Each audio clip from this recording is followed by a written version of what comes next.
Hello, folks. Welcome to Holding On with Holder, where I talk to interesting people about interesting topics. My name is Steve Holder, and I am your host. My guest this afternoon is Josh Berger, who is running for U.S. Congress in the 1st District of Tennessee in 2022. Welcome, Josh. Hey, how you doing? I'm doing well. I am glad to have you with me today. Thank you. Glad to be here. For those that don't know anything about you, would you like to give us a little bit of background? Just tell us who you are. Sure. Yeah. My name's Josh Berger, candidate for Congress in Tennessee's 1st Congressional District. Born in New Jersey, raised there till 18. Moved around a bit, pretty much all over the country until I settled down here around 2011.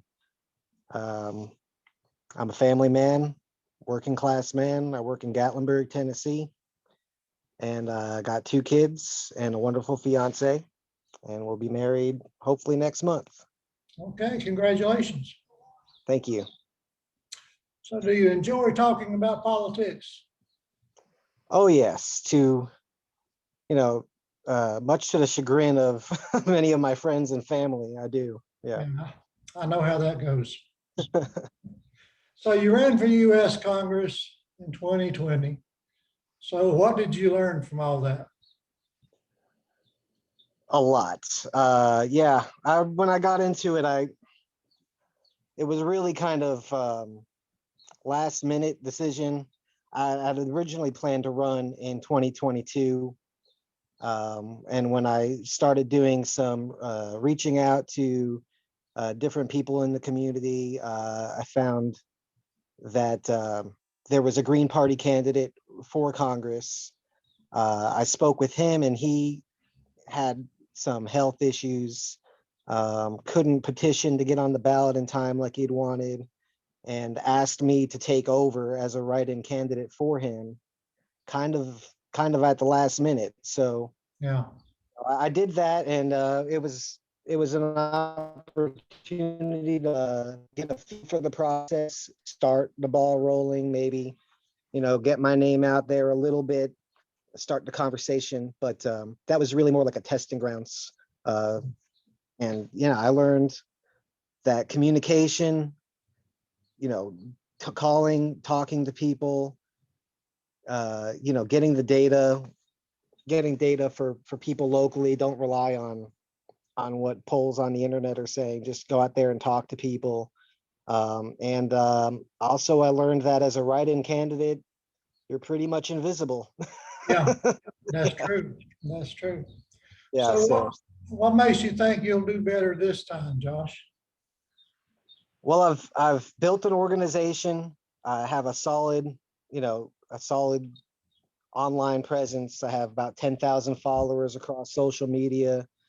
We've already raised more money for this campaign than I was able to raise for the entirety of my run in 2020. I have a group of volunteers, a campaign manager. So I'm just a lot more prepared this time. Like I said, I did a lot of the frameworking last time around, and I took a month off before I started this campaign. I'm like, let me just take 1 month to relax, and now let's keep going. So yeah. Well, I assume Diana Horsebarger will run for re-election. Are you prepared for that? Yeah, definitely. Do you think she's doing a good job now? Man, that's an easy question. Yeah, no, not at all. I mean, really, it's pretty ridiculous. It's honestly ridiculous. I mean, I don't know what she's doing. She's tweeted about basketball more than she's tweeted about what she's going to do to help people have a better life. So it's just pretty sad that she didn't participate in a single debate. Yeah. She basically bought her seat. Yeah. I think it's time that everybody buy that seat back. Yeah. So what convinced you to get into politics initially? What's the whole idea? I just, I just got tired of complaining. I got tired of talking to people who have great ideas and don't do anything about them, don't do anything to further their objective other than maybe like a post, share a post, and then go back to playing video games or whatever it is they do. I mean, the system can't change without uh, us being more actively involved. We can't just constantly point out, oh, we only have two choices. What's the point? They're both the same. If we're not getting out there and running and offering people another choice. Yeah. And I just felt like tired of waiting for someone else to pick up the ball and run. So I felt like maybe I was the guy to do it. Why not? So what do you think the minimum wage should be, Josh? Well, I think if you look at what it was initially, if it had kept pace with inflation, it'd be about $25 an hour right now. I'd say it should be at least $25 an hour, unless we can pass some other measures.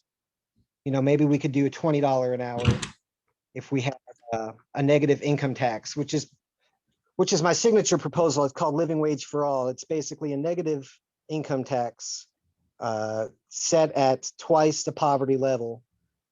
So we're talking about $24,000 a year. It would be guaranteed income, whether you work or not, of $24,000 a year, phasing out 50 cents per dollar earned. So what that would do is raise incomes for 75% of Americans, eliminate poverty completely, and add $21 trillion to gross domestic spending each year at the cost of less than a $1,000 a month universal basic income. That sounds good, but I don't see any Republicans jumping on board to that. Yeah, well, it's going to be tough, but these stimulus payments have gone out so far in the past year would cost more than that proposal. And, we don't necessarily have to even raise taxes to cover the cost. We could, if we ended poverty, we could end most other means tested programs, save $1 trillion there. We could cut military spending by 75% and still have the strongest, most well-funded military in the world at a $250 billion budget.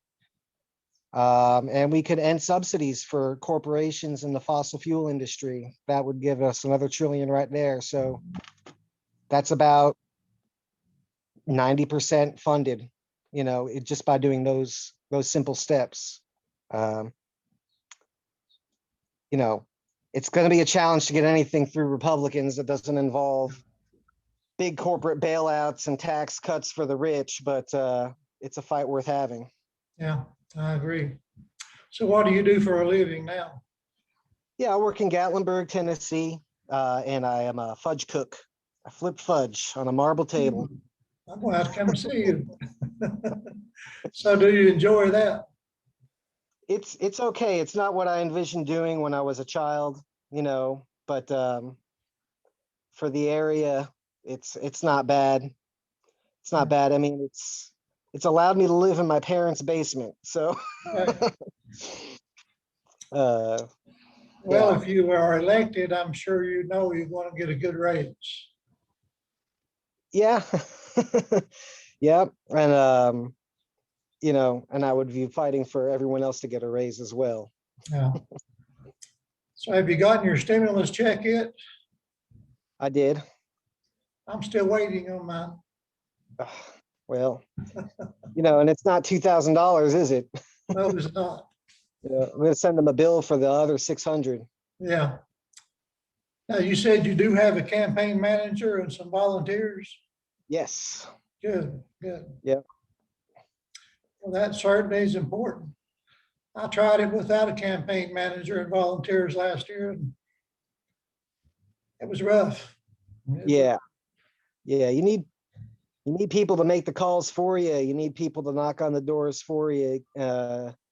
Even just get paperwork for you, or you need someone to keep you focused, a campaign manager, keep you focused on the right. Someone who has experience working with other campaigns can teach you a lot, you know. Yeah. So what do you think about the COVID-19 virus and how our governor has handled that? Pretty poorly. He's done a bad job on leading the charge. He's, you know, all you have to do is look at how Tennessee is done compared to the rest of the nation. We were near the top for infection cases per capita. We were one of the last to close, first to open. Had an influx of tourists from all the other lockdown states. You know, at the height of the virus, I was out there flipping fudge, and the sidewalks were packed. The sidewalks were packed. People didn't have masks. You know, it's hard to enforce a mask mandate when there's no leadership from the top. And you know, you'll politely ask a customer to wear a mask. You're more likely to get spit in the face than for them to actually do it. So you just stop asking because you don't want you don't want them to spit on your face. You know what I mean? Yeah. The governor's just done a terrible job all across the board as far as wearing a mask himself, leading by example, instituting, you know, failure to institute a mask mandate across the state, relying on the mayors and stuff to do it. And he even closed some hospitals. Like, why would you close hospitals during the pandemic? Yeah, that's kind of silly, isn't it? Yeah. So just pretty bad all Yeah. around. If you could talk to him right now, face to face, what would you say to him? I'd say do your job, man. I mean, protect people, you know, do what you can. You alone have more power than anyone else in this state to save lives. And you know, maybe you should focus on that a little bit. Yeah. I want to read a quote that you put on your Facebook page a while back, and I'd like you to elaborate on that. You said, I actually want to end the monetary system at some point. So can you elaborate on that for us? Yeah, I mean, it's a pretty big topic. We could talk probably for an hour just about that alone. But to try to sum it up for you, I'm not talking about something that I'm going to be working on to end a monetary system in 2 to 4 years. But the way I see it is money was created as a form of exchange. In a way, it's technology. It makes getting what we need easier. And I just envision a time where when you eliminate scarcity of the necessities of life, food, shelter, clothing, knowledge, you know, education, healthcare, when you can create an abundance of those things so that you could have more than is needed to meet society's needs, then you eliminate the need to even charge for it. For example, like, something only has a value if it's scarce. So if you eliminate that scarcity, there's no value to it. Oxygen is an unlimited supply. You know, no one charges you for things that are extremely, you know, something that's extremely common has no value. So when you can create enough of it, no need to charge. So eventually money could just go away if we had a society where we focused on ecology, what the carrying capacity of the earth can handle, and meeting the needs of all people. When we redirect our goals towards that end rather than endless profits and exploitation of the Earth's resources, I feel we could provide everything that we need without the need for servitude, especially when or money, especially when you consider automation, advancements in technology, duplication, and things like that. So this is a big topic, something that's more or less an extrapolation into what could be in the future, Yeah, but ultimately an evolution of our way of life. yeah. Uh, do you support labor unions? Yes, absolutely. Do you think the Republican Party has done all that they can to totally eradicate them over the past few decades? Absolutely, yes. I mean, they're friendly to big business, but not friendly to the working class of America. That's for sure. Yeah. I've always taken issue with this term in Tennessee saying it's a right to work state, which really means they can treat you like crap. Yep, Yeah, yep. Right to work means right to get fired for no reason whatsoever. yeah, yeah. And you said before that you would be for some kind of guaranteed income, right? Yes. Would Yeah. that be something you would try to work on and get implemented? Yes. On day one, I would propose a living wage for all bill, which would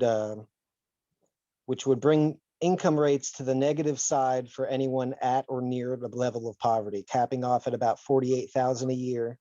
So if you make 48,000 a year right now, you really wouldn't see anything else from that except um, if you're below that level, you'd be bumped up. You'd be bumped up by $24,000 a year if you make zero, and it would phase out by 50 cents for every dollar earned after that. So someone who makes $24,000 a year now, like a lot of people in our state, in our district, that's about the average for a service driven job in this area.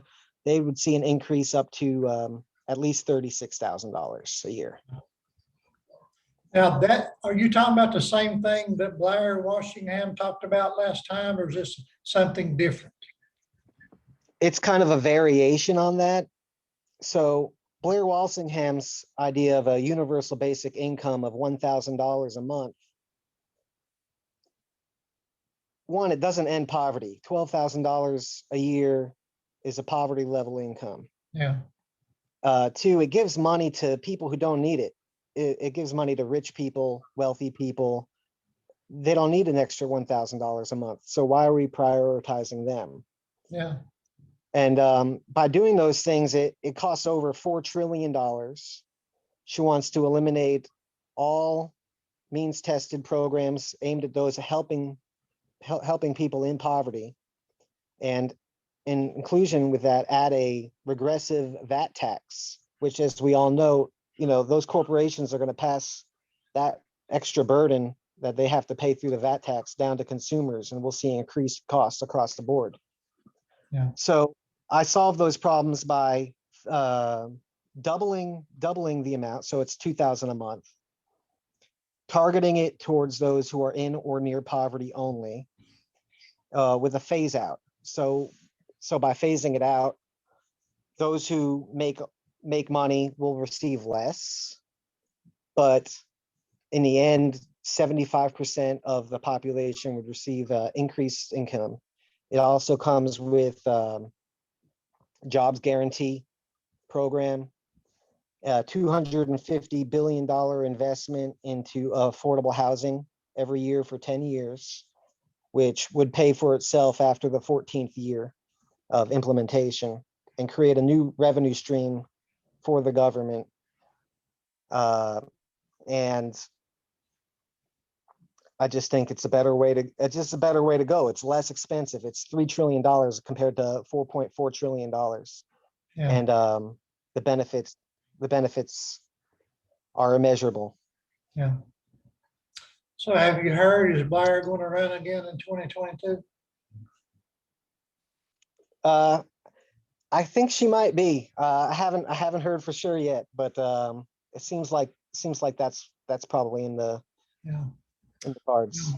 As I've done and told you, I'm not getting in that. I will support you, and I hope that you do well. Thank you very much. Yeah, I mean, hopefully we can get a debate. You know, Yeah, I good luck with know, that. I know she really wanted to debate Ms. Diana, Josh Berger, but she didn't want to debate you. no, she didn't. She even Yeah. had her bodyguard, not bodyguard, but campaign manager spreading all kinds of lies about me. Mm. I called him Ian the Rat. So you also think we need to do away with the two-party system, right? Absolutely. Yeah, I definitely agree with you on that. And Billy Ukwu, so I know that you know, I did a couple of interviews with him, and he's all about getting that done. And he started the, what's it called, in the two-party system, Yep. something like that. But I hope he does well with that. Yeah. Because he's a good guy. He's a good Yeah, guy. yeah, he is. I work with him closely. And he's running for, I think, city council in his district. Is that it? Yes. Yeah, well, I hope he does well with that. Yeah. So who did you vote for president? Howie Hawkins. Okay. And what do you think about Joe Biden? How's he doing so far? About as well as I expected. Um, you know, a few platitudes here and there. You know, some small measure of good things, but mostly more of the same. And I mean, between bombing Syria, I mean, who bombed Syria? Who bombed Syria before giving out the stimulus checks? Who keeps kids in cages for 5 months when he said that's the first thing he's going to do is get those kids reunited with their families? So, I mean, yeah, great. He canceled the XL pipeline, but then at the same time issued more permits for drilling and fracking than any president in history. I mean, it's just all double talk. It's all smokes and mirrors. And you know, he gave up on fighting for student debt relief. He gave up on fighting for the minimum wage. You know, you could see all that stuff coming. That's why, you know, that's why I didn't vote for him, because I knew from past experience, they'll say anything to get elected. And then once they're there, they'll come up with any excuse to tell you why they couldn't do what you knew they weren't going to do to begin with. Yeah. Well, I was rooting for Bernie all the way. Of course, the Democratic Party screwed him again, which I knew they would. Yeah, I voted for Bernie in the primary. I did too, both times. The only reason I voted for Biden because he's not Trump. So what do you think about Trump's impeachment 2 times?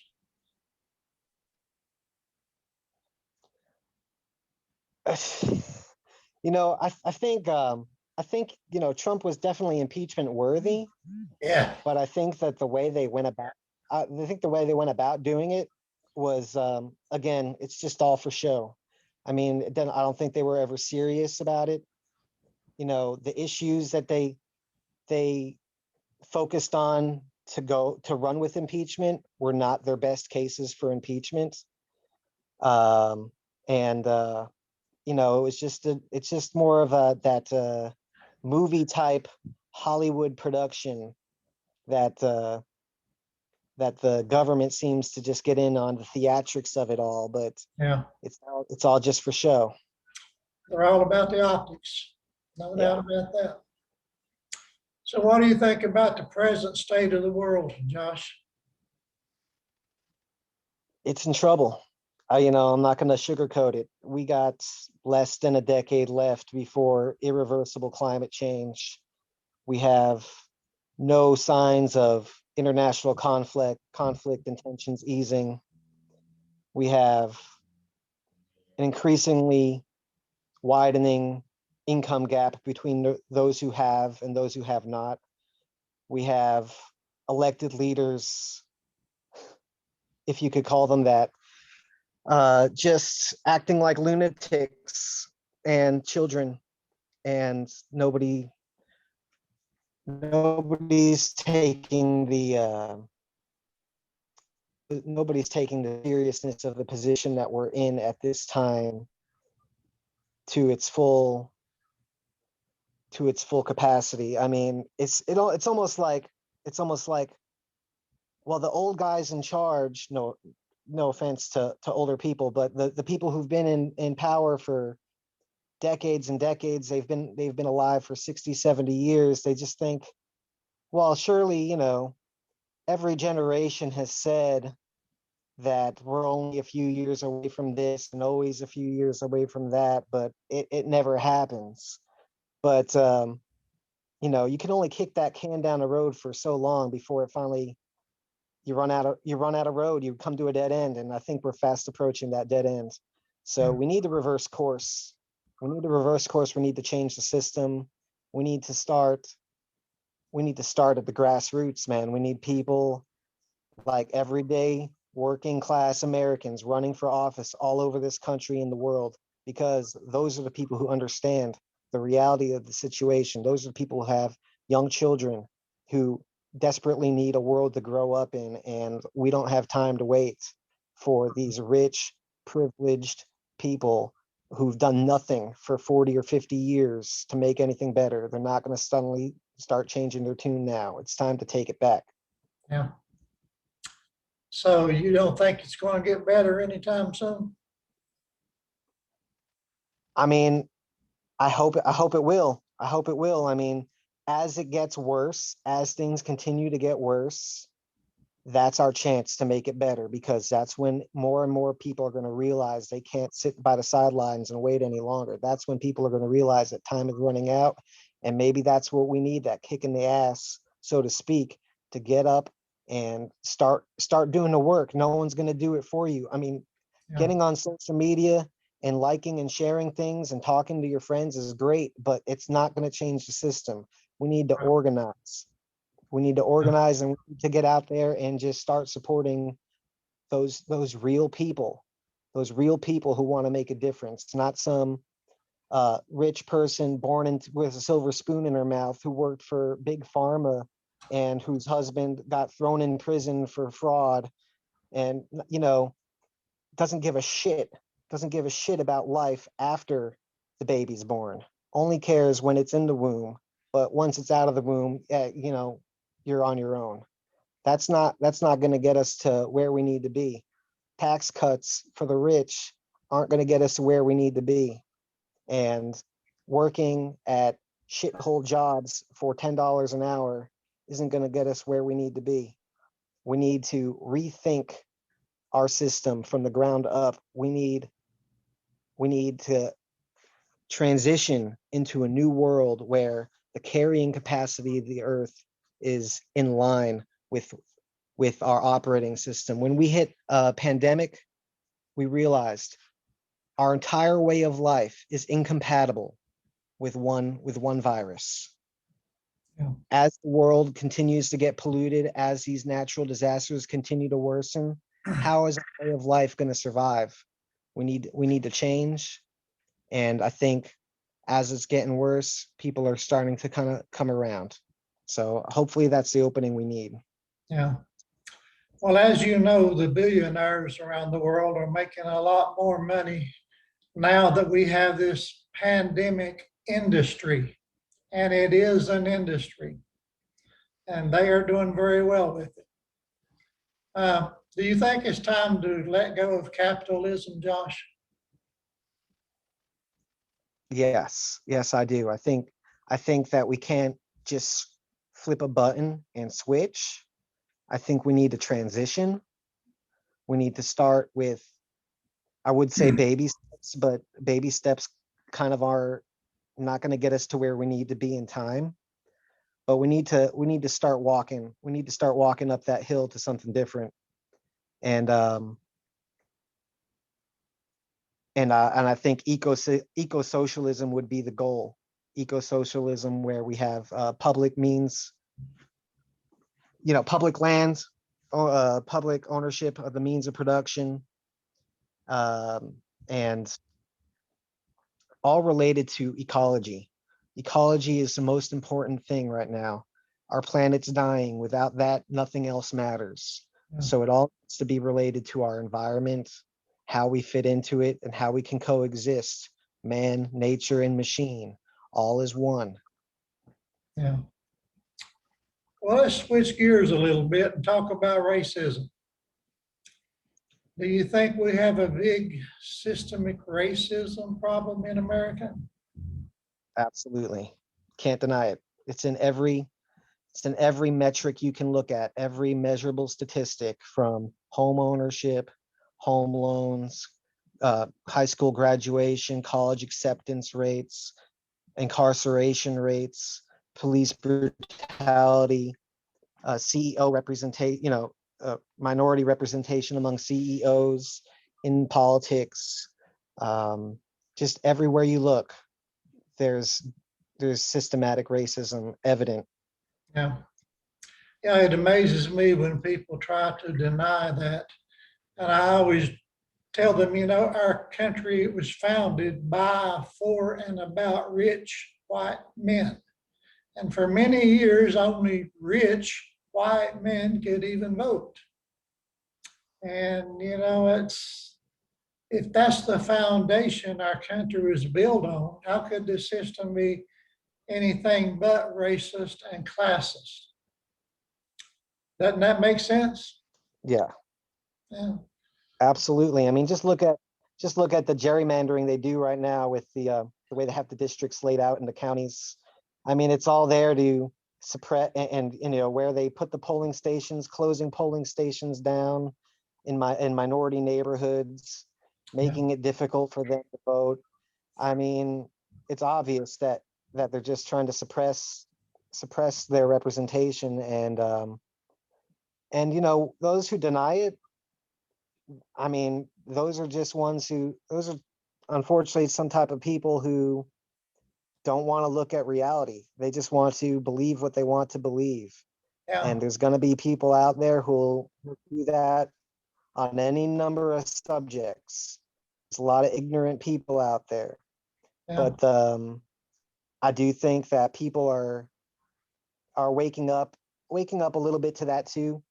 They're waking up to the realities, and I see some progress. I do, but unfortunately, I think it's also having a little bit of backlash from those who are racist. They're just Trump kind of allowed them to come out in the open a little bit more.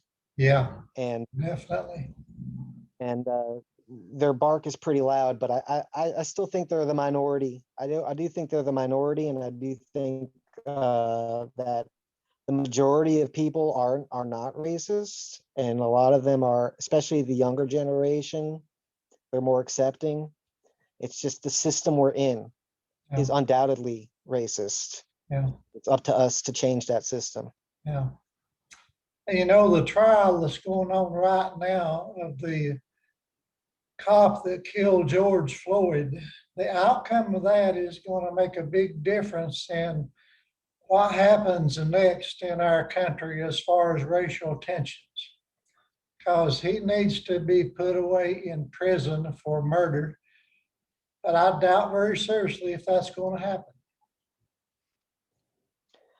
I doubt it very seriously. Yeah, I mean, it's just one of those things. I mean, look at the cop who killed Breonna Taylor. I mean, he should be in prison too, and he still got his job. Yeah. So I mean, it's tough to stop these things from happening again if there's no punishment for the people who do it. And yeah. So what are your thoughts on white supremacy and white privilege? Some people say that doesn't exist also. Absolutely, it does. I mean, automatically, I mean, you don't have to go with a feeling. You don't have to go with what you think. All you have to do is look at statistics. All you have to do is look at wealth discrepancy between races, and you'll see that white people automatically have an advantage over any other race in this country. They're born wealthier than any other race, period. That's it. Yeah. So if you're born into wealth, you're privileged. I mean, that's it. Look Yeah. at Diana Harshbarger for a good example Do of I that. have to? Yeah. Yeah. Well, is there anything else you want to put out there, Josh, that I haven't asked you about? Anything else you want people to know about you? I mean, look, we got to end these wars, man. We got to end these wars. Over 20 years now, and what do we have? Is the world safer? Does it look safer to you? It doesn't look safer to me. It doesn't look like we've done anything but kill a few million people, man, and made things worse. Every country you look at, every country we've touched, something's got to change. We need, we have $750 military budgets every year now, every year. And they say we can't have education, we can't have universal lifelong education. That only costs 75 billion a year. We can't find 10% of the military budget to ensure the future of our how many kids dream of being doctors, and right now they're stuck working at McDonald's or stuck flipping fudge at the fudge shop in Gatlinburg, or so these are the things we really need to work on. We need to find some common ground. We need to find some common ground with people, and we need to really, in these red states, in these red districts where Republicans have won, and they every year, and they really don't see a threat to someone like me. But when I talk to people in my district, I find common ground on healthcare, subscription costs. I find common ground on the minimum wage. I find common ground on things like rent control. Uh, Especially in this area, the cost of living has increased 3 times as fast, by 3 times the rate of income wage growth. So, houses are 3 times more expensive, but people are getting paid the same they were 4 years ago. Yeah. These are things that affect everybody across all ideological beliefs. So, we need to talk to those people. We need to find the common ground. We don't need to scare them away by saying, hey, I'm going to ban your guns, or force that as our number one issue. We don't need to talk about raising their taxes and force that as our number one issue, when there's plenty of wasteful spending we're doing right now we can cut and divert to other necessities. Yeah. So, I mean, I just want to have real conversations with people, and I thank you for giving me the opportunity to do that, because together, through dialogue, through organization and activization, we are going to change the system. Yeah. Well, I certainly will do what I can to help you get your message out. Is there anything you want to say specifically to the people in the first district of East Tennessee? Why should people vote for Josh Berger? You guys, we've been stuck with this two-party system for so long. We got crooks on the left and crooks on the right. And you're not going to change the system by voting for one or two crooks. What you got to do is find the working class person who represents working class people, who knows what it's like to live paycheck to paycheck, who knows what it's like to be 1 week away from losing everything, who's got young kids and who's worried about their future. That's why I'm running. I'm not running for a paycheck. I'm not running for personal gain. I'm not running to get paid off by corporations. I'm running so that my kids and your kids can have a future too. So elect me to Congress in Tennessee for your district, and what we will do is we will show people across the country what is possible, that someone like me can get elected to Congress. And when we do that, we're going to start a domino effect. all across the country from one end to the other. And we're going to have independents, we're going to have Green Party candidates, and we're going to have people who care about the planet and the people, not the profits. Yeah. Now, are you running as independent or Green Party? I'm running as an independent. However, I will be expecting an endorsement from the Green Party of Tennessee shortly. I'm open to receiving the endorsement of any other party as well. Yeah. Any other third party. We need to build a coalition. We need to reach out to people across all political spectrums. So, I'm an independent. I'm just a normal person. I'm just like any other 36-year-old person who works for a living in a service industry job, someone who doesn't have health insurance, someone who doesn't have affordable housing, someone who doesn't make a living wage. So I feel like I'm an independent person. I'll run as an outsider. I don't agree with the dark money from the shady rich people and corporations, and I don't believe in the dogmatic structure of either party. So no one's going to own me. No one's going to own me but the people who vote for me, the people I'm there to represent. They're going to be my owners. I'm going to go to Washington and represent them. Okay, good deal. You want to tell people about your website and how they can reach you? Great. Website is going to be Josh Berger, Berger, joshberger4congress.com. I did have some technical issues, so it's not up right now. Should be up by next week. Okay. Well, good deal. I wish you all the best, Josh, and I thank you for coming on. Thank you very much for having me. And folks, thanks for tuning in to Holding On with Holder. Please subscribe to my channel and share this video with 1 million of your closest friends. And if you're in the 1st District of Tennessee, remember Josh Berger. He's running for U.S. Congress in 2022. So be sure and give him your vote. Josh, thanks again. I will let you go, brother, and you have a wonderful afternoon and evening. Thanks, buddy. Talk to you later.